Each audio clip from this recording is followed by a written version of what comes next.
काशीराम जी मंच पर खुद मुझसे मिले और मुझसे कहा कि आज मैं पहली बार ये बात सुन रहा हूँ, मैं आपसे मिलना चाहता हूँ। अगले दिन काशीराम जी खुद मेरे नमाज पर आए और 2 घंटे हमारी उनकी चर्चा हुई। चंद्रशेखर आज़ाद से मेरी 1, 2, 3 मुलाकातें हुई। ये मुझसे मिलने के लिए मोहब्बत में खुद मेरे पास बम्बई आए। बहुत देर तक चर्चा हुई। मैंने महसूस किया कि इनके सीने में आग है। मैंने महसूस किया कि इनके सीने में भारत की समाजी व्यवस्था को बदलने का जज्बा है। इस्लाम जुल्म के खिलाफ लड़ाई लड़ने का नाम है। इस्लाम मजलूम की मदद करने का नाम है। इस्लाम जालिम का हाथ पकड़ने का नाम है, और पकड़ने से काम न चले तो जालिम का हाथ तोड़ देने का नाम है। मुसलमानों, मैं तुमसे कहता हूं कि पूरे इस्लाम को अगर तुमने समझा होता, अगर तुमने पूरे इस्लाम पर अमल किया होता, तो इस देश में इन करोड़ों के साथ ये ज्यादती नहीं हो रही होती। मैं चंद्रशेखर तुमको यकीन दिलाना चाहता हूं, अगर तुमने इस काफिले को इसी तरह लेकर चलते रहे, अगर तुम्हारी नीयत बिल्कुल साफ रही, तो मैं तुमसे कहना चाहता हूं, भारत के 25 करोड़ में से 15-16 करोड़ मुसलमान तुम्हारे हाथ कंधे से कंधा मिलाकर इस संघर्ष में अपनी जान माल कुर्बान कर देंगे। मुसलमानों के खिलाफ इस मनुवादी मानसिकता के जालिम लोगों ने तुमको इस्तेमाल किया है। बताओ ये बात सच है कि नहीं? कि अगर वाकई ये काफिला ठीक से चला और पूरे देश में हम साथ साथ फिरे तो 10 साल भी नहीं लगेंगे, इस देश को पहचानना मुश्किल हो जाए। जब देश का विभाजन हुआ था, जब पाकिस्तान बना था, तो पाकिस्तान के लोगों ने, पाकिस्तान की सरकार ने मेरे पिताजी को पाकिस्तान बुलाने की बहुत कोशिश की। नेहरू जी खुद लखनऊ आए। Can you believe it? सोचो, नेहरू जी खुद लखनऊ आए दिल्ली से, मेरे पिताजी से मिले। आपके मशवरे के बगैर मैं कोई नीति नहीं बनाऊंगा। मैं आपके सामने ये बात कह रहा हूं। नहीं, मैं साहब मैंने कहा है, कंफर्म करने की बात नहीं, मेरी जबान है। आपने सुन लिया, आपने सुन लिया। ये कोई वक्ती साथ नहीं है। मैं एक सभा में भाषण देने के लिए नहीं आया हूं, मैं इस संघर्ष में साथ देने के लिए आया हूं। मरते दम तक साथ दूंगा।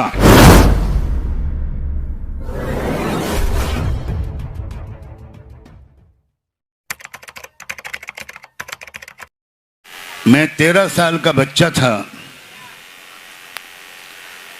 जब मुझसे मेरे पिताजी ने, जो पिछली शताब्दी के दुनिया के 2-3 सबसे बड़े मुस्लिम स्कॉलर्स और संतों में से थे, जिन्होंने 100 किताबें लिखी हैं, जिनका 40-50 ज़ुबानों में अनुवाद हो चुका है,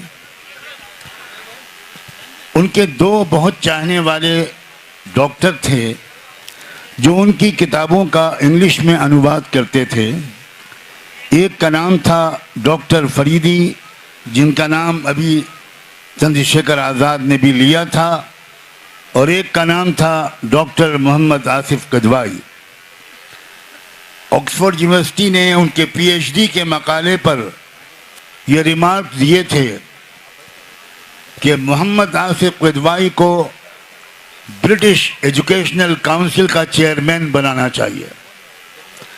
इन दोनों ने, मेरे नौजवान साथियों जरा ध्यान से सुनो, इन दोनों ने मुझसे 13 साल की उम्र में एक बात कही कि तुम बाबा साहब अम्बेडकर की किताबों को पढ़ना शुरू करो। मैं मदरसे में पढ़ता था। मैंने बाबा साहब अम्बेडकर की किताबों को लखनऊ यूनिवर्सिटी की लाइब्रेरी में जाकर पढ़ना शुरू किया। एक एक शब्द उनकी अक्सर विचारों का मेरे दिल दिमाग में बैठता गया, और भारत की समाजी व्यवस्था मेरी समझ में आनी शुरू हुई। मैं ये बात बहुत साफ शब्दों में कहना चाहता हूँ कि भारत के ज़्यादातर मुसलमान भारत की असली समाजी व्यवस्था को नहीं जानते हैं। वो ये समझते हैं कि जो मुसलमान नहीं है वो सब हिंदू हैं। जो रियलिटी है भारत की समाज की, उसको भारत के मुसलमान नहीं जानते, और इसकी वजह से आज़ादी की लड़ाई में सबसे ज़्यादा बलिदान मुसलमानों ने दिया। लेकिन उसके बाद भारत में मुसलमानों के साथ जो कुछ होता रहा, उसका मुकाबला भारत के मुसलमानों ने सही नीति के साथ किया हो, ये कहने के लिए मैं तैयार नहीं हूँ। अपने अध्ययन की रोशनी में, अपनी स्टडी और रिसर्च की रोशनी में। ये बात मुझे बाबा साहब अम्बेडकर की किताबों से पढ़ने को मिली और एक अंग्रेज राइटर की एक किताब से पढ़ने को मिली कि भारत में 2000 कौमें बसती हैं। और उसके बाद जब एक वक्त आया 1990 के आसपास कि मैं बामसेफ के एक सम्मेलन में लखनऊ में गया और मैंने उस सम्मेलन को संबोधित किया, जहां जनाब काशीराम जी भी मौजूद थे। तो काशीराम जी ने मेरे भाषण को सुना और उनको बहुत खुशी भी हुई और आश्चर्य भी हुआ, क्योंकि वो पहली मर्तबा किसी मुसलमान को ऐसी जानकारी वाला बात करते हुए पा रहे थे। काशीराम जी मंच पर खुद मुझसे मिले और मुझसे कहा कि आज मैं पहली बार ये बात सुन रहा हूँ, मैं आपसे मिलना चाहता हूँ। अगले दिन काशीराम जी खुद मेरे निवास पर आए और 2 घंटे हमारी उनकी चर्चा हुई और उसके बाद ये दिशा तय हुई कि भारत के मुसलमानों को भारत की समाजी व्यवस्था का बताना, भारत के अंदर शोषितों और मजलूमों को इकट्ठा करना, ये ज़िंदगी का मिशन मैं बनाऊंगा। आज तकरीबन 40 साल हो रहे हैं, मैं अपनी बिसात के मुताबिक पूरे भारत में घूम घूम कर बहुत कुछ मुसलमानों को भी बता रहा हूँ और अपने शोषित समाज के तमाम अंगों को बता रहा हूँ, ओबीसी समाज के लोगों को, दलित समाज के लोगों को, सिखों को, क्रिश्चियन भाइयों और बहनों को, ओबीसी सबको, लिंगायत लोगों को कि भाई सच्चाई समझो।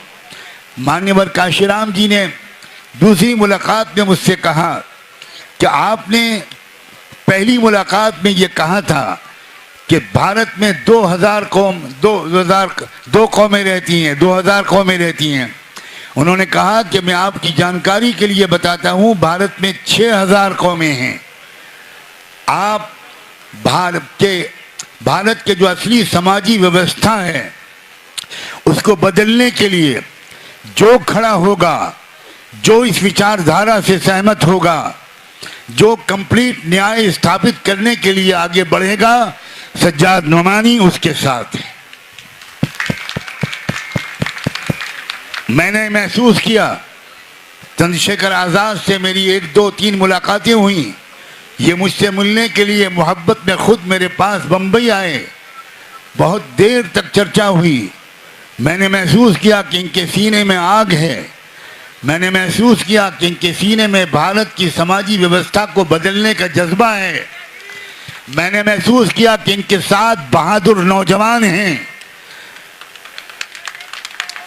मैंने महसूस किया कि अगर ये विचारधारा सही है, और मैं कसम खा के कह सकता हूं कि ये विचारधारा सही है, इसमें ज़रूर जानकारी के बढ़ाने की ज़रूरत है, इसमें ज़रूर अध्ययन के बढ़ाने की ज़रूरत है। लोग इस बात को नहीं जानते और मुसलमानों ने अपने ही दरमियान इस्लाम की चर्चा की। अपने देश के भाइयों और ख़ास तौर पर ये 85% मजलूम शोषित आबादी को नहीं बताया क्या पैगंबर मोहम्मद सल्लल्लाहु अलैहि वसल्लम के आने का बुनियादी उद्देश्य समाजी व्यवस्था को बदलना था। लोग समझते हैं कुर्ता पजामा टोपी पहनने के नाम इस्लाम है। लोग समझते हैं नमाज पढ़ने का नाम सिर्फ इस्लाम है। इस्लाम जुल्म के खिलाफ लड़ाई लड़ने का नाम है। इस्लाम मजलूम की मदद करने का नाम है। इस्लाम जालिम का हाथ पकड़ने का नाम है, और पकड़ने से काम न चले तो जालिम का हाथ तोड़ देने का नाम है। एक संकल्प की जरूरत है, एक समझदारी की जरूरत है, एक जानकारी की जरूरत है। और मुझे जिस बात से उम्मीद बड़ी है वो ये है कि ये भीम आर्मी हो या आज़ाद पार्टी, ये इसके साथ युवा पीढ़ी है, नौजवान। आप में शक्ति है, आप में एनर्जी है। पैगंबर मोहम्मद साहब ने कहा था नुसरत बिश्शबाब, मैं जो समाजी व्यवस्था को बदलने में कामयाब हुआ, मैं जो गुलामों को मुल्कों का हुक्मरान बनाने में कामयाब हुआ। आपको मालूम होना चाहिए, एक गुलाम था, उसका नाम था बिलाल, काले रंग का, छोटे कद का, इंतहाई छोटा समझा जाने वाला, जिसको ऊंची जात के लोग तपती हुई रेत पर लिटाकर मारते थे, उसके सीने पर चट्टाने रखते थे, उसको जलील समझते थे। मक्के के नौजवान बच्चे उनके मुंह पर आकर थूकते थे।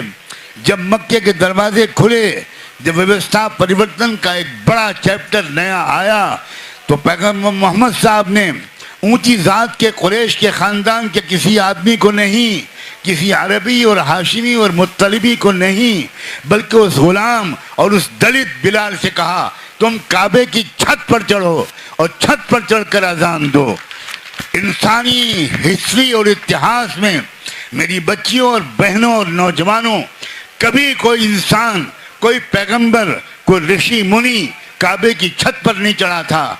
ये मोहम्मद साहब थे जिन्होंने गुलाम को, और मुझे कहने दो एक दलित को, एक काले रंग के शोषित समाज के इंसान को काबे की छत पर चढ़ाया। मुसलमानों, मैं तुमसे कहता हूं कि पूरे इस्लाम को अगर तुमने समझा होता, अगर तुमने पूरे इस्लाम पर अमल किया होता, तो इस देश में इन करोड़ों के साथ ये ज्यादती नहीं हो रही होती। हमें अपना कसूर मानना चाहिए, हमें अपनी पिछली गलतियों की तलाफी करनी चाहिए। हम यही समझते रहे कि भारत में असल में बहुत बड़ी बहुमत हिंदुओं की है, तो उसमें जो सेकुलर हिंदू हैं उनका साथ दे दो और तो कम्युनल और फैसिस्ट हिंदुओं को कमज़ोर कर दो। और ये करते करते आज हम इस जगह पर पहुंच गए हैं। लेकिन मैं कहना चाहता हूं, मैं चंद्रशेखर तुमको यकीन दिलाना चाहता हूं, अगर तुमने इस काफिले को इसी तरह लेकर चलते रहे, अगर तुम्हारी नीयत बिल्कुल साफ रही, तो मैं तुमसे कहना चाहता हूं, भारत के 25 करोड़ में से 15-16 करोड़ मुसलमान तुम्हारे हाथ कंधे से कंधा मिलाकर इस संघर्ष में अपनी जान माल कुर्बान कर देंगे। क्या भारत का इतिहास जिसने पढ़ा है, क्या वो इसमें कोई संदेह कर सकता है कि भारत की आज़ादी की लड़ाई में मुसलमानों की आबादी के कम होने के बावजूद सबसे ज़्यादा शहीदों की संख्या मुसलमानों की है, सबसे ज़्यादा बलिदान मुसलमानों ने दिया है। जाओ दिल्ली में इंडिया गेट पर वो जो बोर्ड लगा हुआ है जिसमें शहीदों की संख्या लिखी है, किस समाज के शहीद सबसे ज़्यादा हैं, मैं कहना चाहता हूँ मुस्लिम समाज के शहीदों की संख्या सबसे बड़ी है और ब्राह्मण समाज की संख्या न होने के बराबर।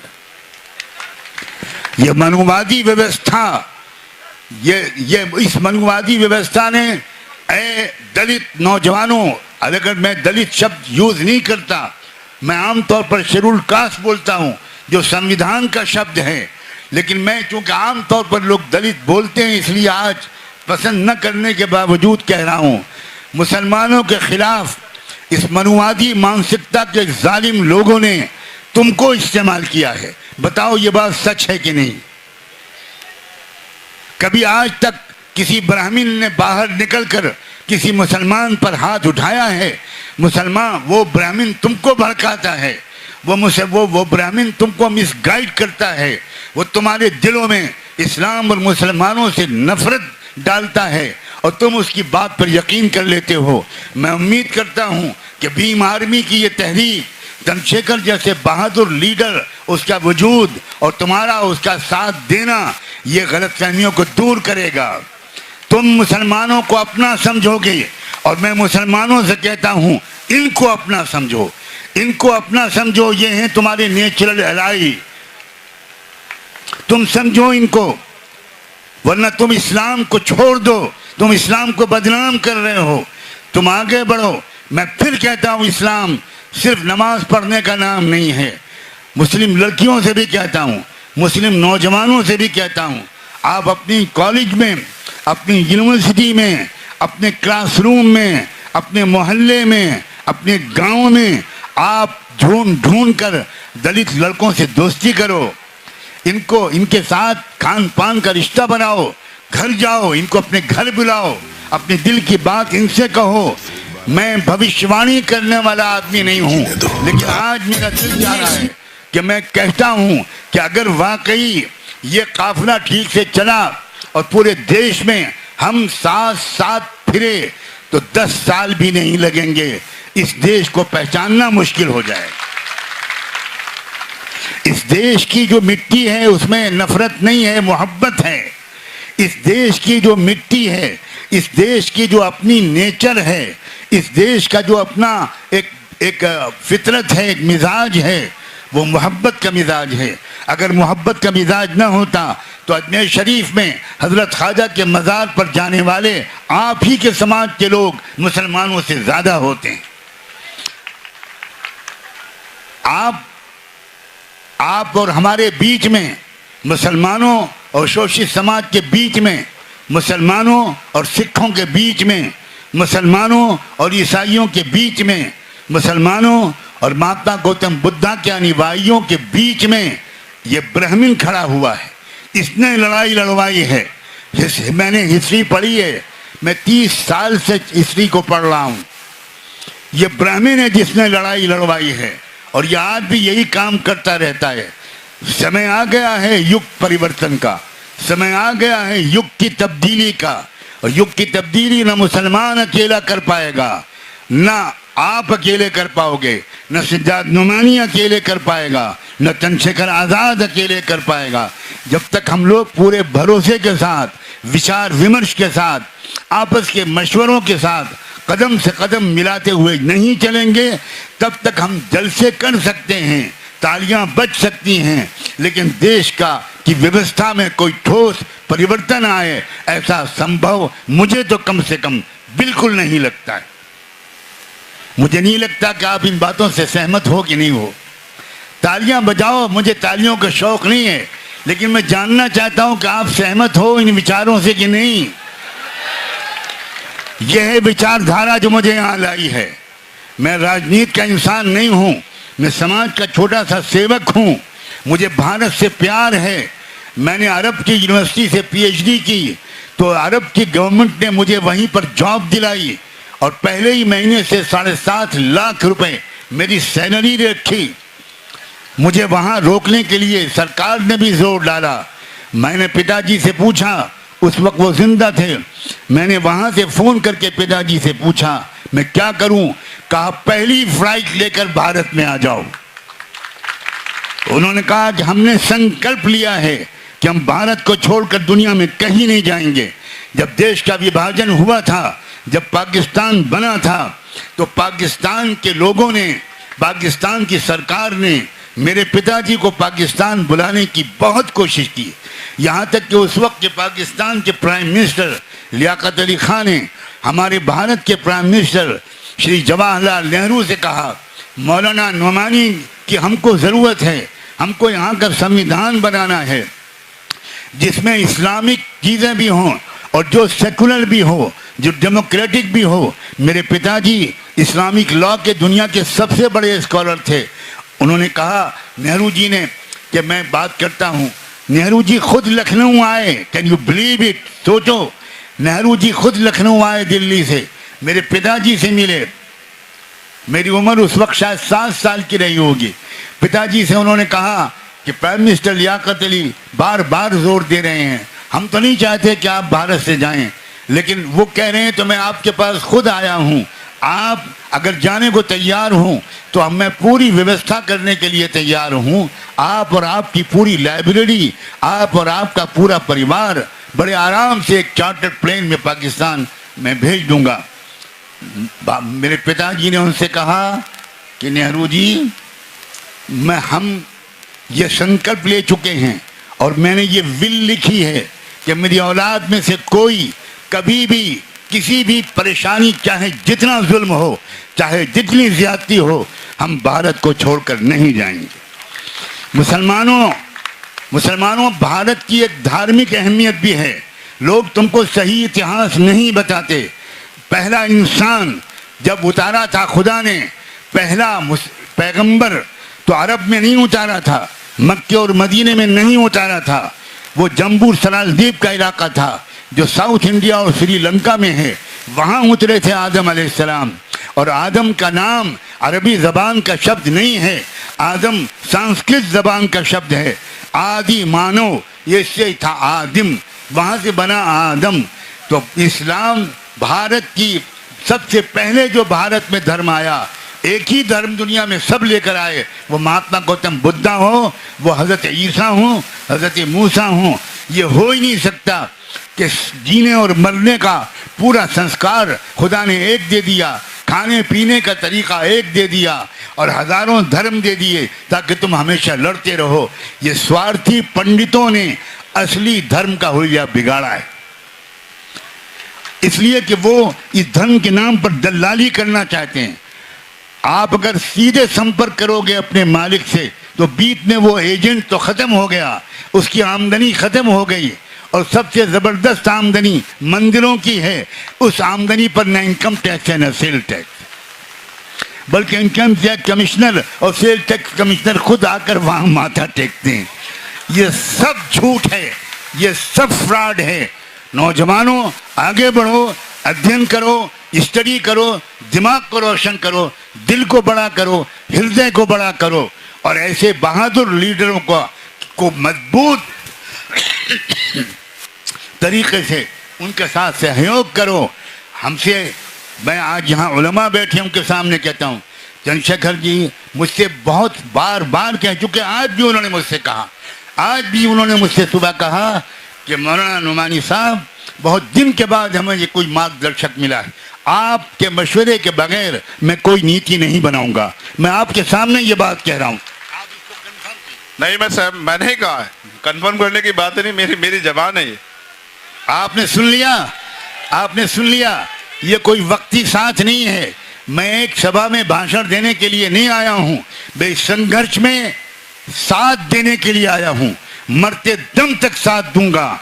मुझे उम्मीद है कि आप भी अपनी जिंदगी के आखिरी सांस तक इस देश में असली न्याय को स्थापित करने के लिए अपनी जान, अपना माल, अपना समय और अपना जो कुछ भी आपका अपना एक्सपर्टीज है वो सब लगाएंगे। आखिर में मैं बहुत शुक्रिया अदा करता हूँ।